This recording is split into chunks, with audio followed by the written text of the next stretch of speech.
यक्षा ruthless operations 2022 में release हुई एक south Korean spy action film है जिसे ना हेयोन ने डायरेक्ट किया है। कहानी शुरू होती है साउथ कोरिया के Seoul central district prosecutors office से, जहां सैंग इन ग्रुप के चेयरमैन ली के नाम से लोगों में बवाल मचा हुआ है। ली एक फेमस और रिच इंसान है जिसके खिलाफ ब्राइबरी और स्टॉक मैनिपुलेशन का केस दर्ज है। यहाँ फिल्म के मेन कैरेक्टर हान जी हुन एक प्रोसिक्यूटर हैं जो ली से पूछताछ करते हैं, लेकिन ली अपनी पावर्स के चलते वहां से छूट जाता है और सारा इल्जाम पुलिस पर डाल देता है, जिस कारण हैन का डिमोशन कर उसे सियोल के प्रोसिक्यूटर्स ऑफिस से नेशनल इंटेलिजेंस सर्विस यानी NIS के लीगल सपोर्ट ऑफिस में शिफ्ट कर दिया जाता है। लेकिन NIS में करने के लिए कोई काम नहीं था तो हान काफी अकेला फील करता है। तभी एक दिन NIS की डायरेक्टर योम वहां हैन के सुपीरियर प्रोसिक्यूटर पार्क को एक मिशन पर भेजने के लिए आती हैं, लेकिन अपनी फैमिली के चलते पार्क थोड़ा हिचकिचाता है। हैन मौके का फायदा उठाता है और इस मिशन का पार्ट बनने के बदले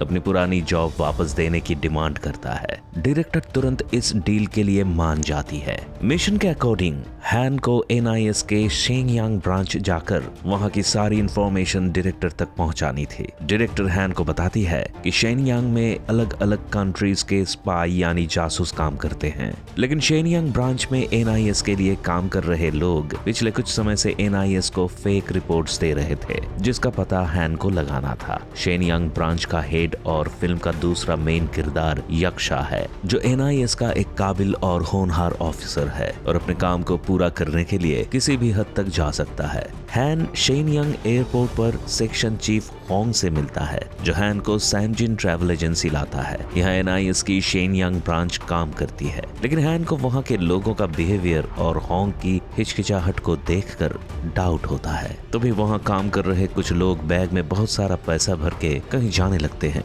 हैन उनके पीछे जाता है और उनकी गाड़ी में बैठ जाता है। सभी उसे वापस जाने को कहते हैं, लेकिन हैन उनकी एक बात नहीं मानता, जिसके बाद वो लोग हैन को यक्षा तक ले जाते हैं। यक्षा हैन को देखते ही बुलेट प्रूफ जैकेट पहनाता है। इतने में एक आदमी यक्षा को एक खाली फैक्ट्री में ले जाता है, जहां कुछ लोग उससे रूम 39 के बारे में पूछते हैं। इसके बाद यक्षा और ओपोनेंट की गैंग में एक कमाल की फाइट होती है। फाइट में यक्षा की गैंग जीत जाती है और उन्हें इस सिचुएशन में डालने वाले आदमी को जान से मार देती है। हैन इस सबको गाड़ी में बैठकर देख रहा था कि तभी यक्षा का एक एजेंट हैन को बेहोश कर देता है।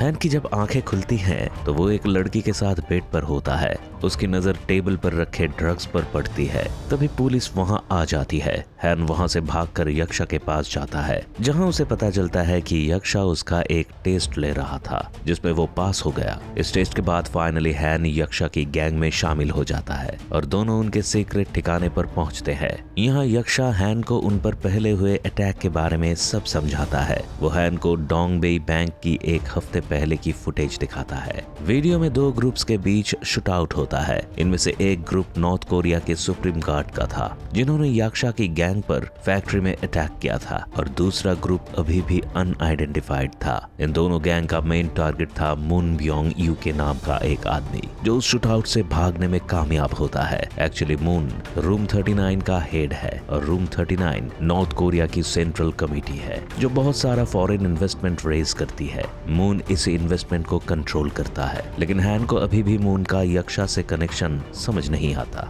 जिस पर यक्षा की गैंग उसे बताती है कि कुछ दिनों पहले मून इन्हीं लोगों से डरकर यक्षा के पास प्रोटेक्शन के लिए आया था, लेकिन उसी बीच ये शूट आउट हो गया, जिसके बाद उनका मून को ढूंढना और सिक्योर करना काफी जरूरी है, क्योंकि चाइना और नॉर्थ कोरिया के लोग मून के पीछे हाथ पैर धोकर पड़े हैं। इसके बाद यक्षा की एक एजेंट बताती है कि जापानीज फोर्स उन लोगों के पीछे है, जिससे सभी वहां से भागने का प्लान बना लेते हैं। पर यक्षा हैन को लेकर एक रेस्टोरेंट में जाता है। यक्षा रेस्टोरेंट में काम करने वाली लेडी से किसी D7 नाम के एक चाइनीज एजेंट के बारे में पूछता है। ये लेडी नॉर्थ कोरिया के स्टेट सिक्योरिटी की एक एजेंट है, जो यक्षा की मदद करती है। D7 का पता चलते ही यक्षा और हैन एक होटल में जाते हैं, जहां D7 यक्षा को जिंदा देखकर हैरान हो जाता है।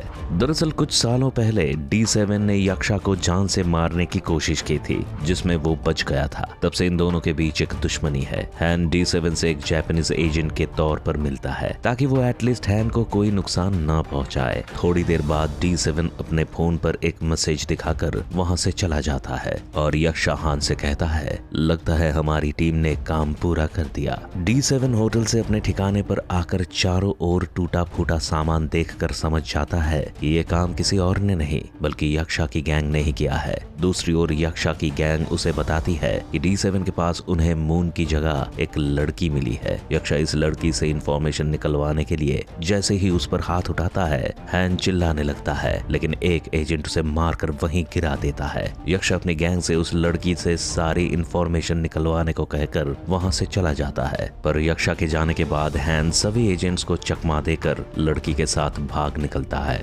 दूसरी ओर यक्षा को वहीं रेस्टोरेंट वाली लेडी बताती है कि ये लड़की कोई और नहीं बल्कि मून की बेटी जू योन है। लेकिन तब तक हैन जू योन को लेकर भाग निकलता है, पर रास्ते में जू योन हैन को गन पॉइंट पर रखकर गाड़ी से उतार देती है और खुद वहां से भाग जाती है। हैन को अब कुछ समझ नहीं आता तो वो सीधे डायरेक्टर योम को कॉल करके सारी इंफॉर्मेशन देता है। इतने में यक्षा वहां पहुंचकर हैन से जू योन के बारे में पूछता है और दोनों के बीच मारपीट होती है। फाइट के बाद यक्षा और हैन एक वैन में आकर बैठते हैं जिसमें बड़ी बड़ी स्क्रीन्स पर आसपास का एरिया ट्रैक हो रहा था। हैन का पता भी यक्षा ने इसी ट्रैकिंग डिवाइस के थ्रू लगाया था और इस समय वो जू योन को ट्रैक कर रहे थे। ट्रैकिंग के थ्रू यक्षा की गैंग जू योन तक पहुंच जाती है, लेकिन यहाँ उन्हें पता चलता है कि ये केवल एक ट्रैप था जो D7 ने उनके लिए प्लान किया था। एक्चुअल में तो जू योन वहां थी ही नहीं। उसे D7 गैंग पहले ही किडनैप कर लेती है, लेकिन यहाँ यक्षा को मून मिलता है जो मरने से पहले यक्षा से उसकी बेटी की जान बचाने को कहता है, क्योंकि जू योन के पास वो सारी इंफॉर्मेशन थी जो D7 को चाहिए। पर तभी वहाँ पुलिस आ जाती है, जिससे बचने के लिए यक्षा की गैंग वहाँ से भाग निकलती है। इसके बाद सेक्शन चीफ होंग यक्षा को कॉल करके बताता है कि पुलिस ने उनकी ट्रैवल एजेंसी पर छापा मारा है। ये सुनने के बाद यक्षा अपनी दूसरी खुफिया जगह को भी पुलिस के पहुंचने से पहले डिस्ट्रॉय करवा देता है। ये देखकर सभी गैंग मेंबर्स हैन को इन सब का जिम्मेदार कहने लगते हैं, क्योंकि अगर उसने जू योन को न भगाया होता तो कभी ऐसा नहीं होता। पर हैन यक्षा को ही उल्टा सीधा कहने लगता है। हैन यक्षा पर पैसे खाने और इल्लीगल काम करने के आरोप लगाता है। इन सब के बीच यक्षा के पास D7 का फोन आता है। वो कहता है कि ये सब उसने ही करवाया है, लेकिन कल सुबह तक न्यूज चैनल्स और न्यूज़पेपर्स में केवल यक्षा की बातें होंगी। सबको लगेगा कि मून को यक्षा ने मारा है, जिसके बाद पूरे चाइना की पुलिस उसके पीछे पड़ जाएगी। वो यक्षा को चाइना से भागने की एडवाइस देता है।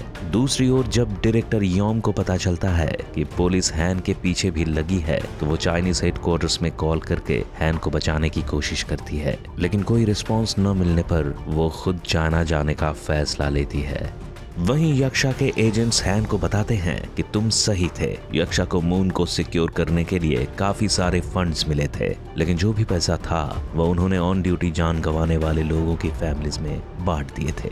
यक्षा के लिए पैसा मायने नहीं रखता, उन्हें केवल अपने काम से मतलब है। इसी बीच होंग आकर सबको चाइना से भगाने के प्लान के बारे में बताता है, लेकिन यक्षा भागने से साफ इनकार कर देता है। वहीं D7 जू योन को किडनैप करके उसे टॉर्चर करता है और उसे सारी इंफॉर्मेशन निकलवाने की कोशिश करता है, लेकिन जू योन एक शब्द भी नहीं बताती। यक्षा जू योन को बचाने के लिए प्लान बनाता है। प्लान के अकॉर्डिंग सबसे पहले इनकी गैंग का एक एजेंट अपनी बाइक से D7 की सिक्योरिटी को उलझाता है, जितने में दूसरा एजेंट एक ड्रोन में कुछ चूहों को रखकर D7 के ठिकाने पर छोड़ देता है। चूहों को देखकर सभी लोग इधर उधर भागने लगते हैं और तब उन चूहों को भगाने के लिए यक्षा की गैंग अपना भेस बदलकर बड़ी चालाकी से अंदर आ जाती है। अंदर आते ही वो जू योन को D7 के कैद से छुड़वाते हैं, लेकिन ये बात D7 की गैंग को पता चल जाती है, पर वो यक्षा और उसके एजेंट्स का कुछ नहीं बिगाड़ पाते। हैन जू योन को लेकर वहाँ से निकल जाता है। रास्ते में जू योन हैन को बताती है कि उसके पापा नॉर्थ और साउथ कोरिया को एक करने के लिए काम करते थे, लेकिन जब उन्हें पता चला कि जापानीज केवल उनका एक जासूस के तौर पर यूज कर रहे हैं, तो वो इन सब से अलग हो गए। लेकिन उनके पास दुनिया में फैले कई गद्दारों की लिस्ट और लोकेशन थी जो जापानीज फोर्स को हर हाल में चाहिए थी। उन्हें पता था कि जापानीज उन्हें नहीं छोड़ने वाले, जिस वजह से मरने से पहले उन्होंने सारी इंफॉर्मेशन उसके हाथ में दे दी थी, जिसे जू योन ने किसी यूनिवर्सिटी के डॉक्यूमेंट्स में छिपा दिया है। वो इंफॉर्मेशन जू योन के बिना मिल पाना पॉसिबल नहीं। दूसरी तरफ D7 हैन और जू यॉन को खोजने के लिए पूरे देश में अपने सभी एजेंट्स को दोनों की फोटो भेज देता है। हैन और जू यॉन छिपने के लिए एक जगह ढूंढ लेते हैं, लेकिन वहां हैन को D7 का एक एजेंट देख लेता है, जिसके बाद D7 की गैंग हैन और जू यॉन को अपने साथ ले जाती है। दूसरी ओर यक्षा को पता चलता है कि उसके दोस्त का ढोंग करने वाला होंग एक्चुअली D7 के साथ मिला हुआ है। होंग यक्षा को मारने की कोशिश करता है, लेकिन लड़ाई के दौरान यक्षा ही होंग को मार देता है। इसके बाद यक्षा और उसकी गैंग आगे के मिशन के लिए रेडी होते हैं। तभी उन्हें पता चलता है कि डायरेक्टर यॉम भी D7 से मिली हुई है।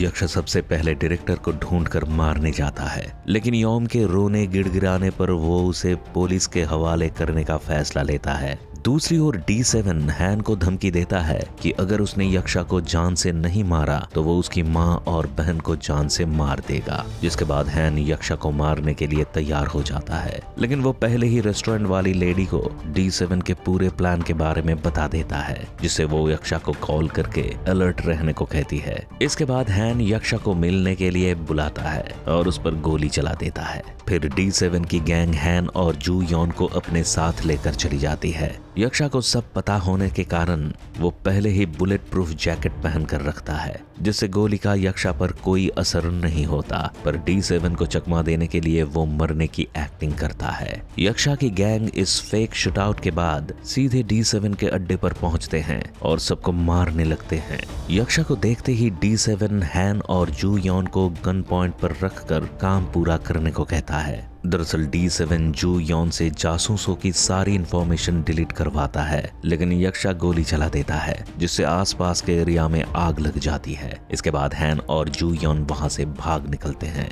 लेकिन D7 और यक्षा वहीं पर एक दूसरे से लड़ने लगते हैं।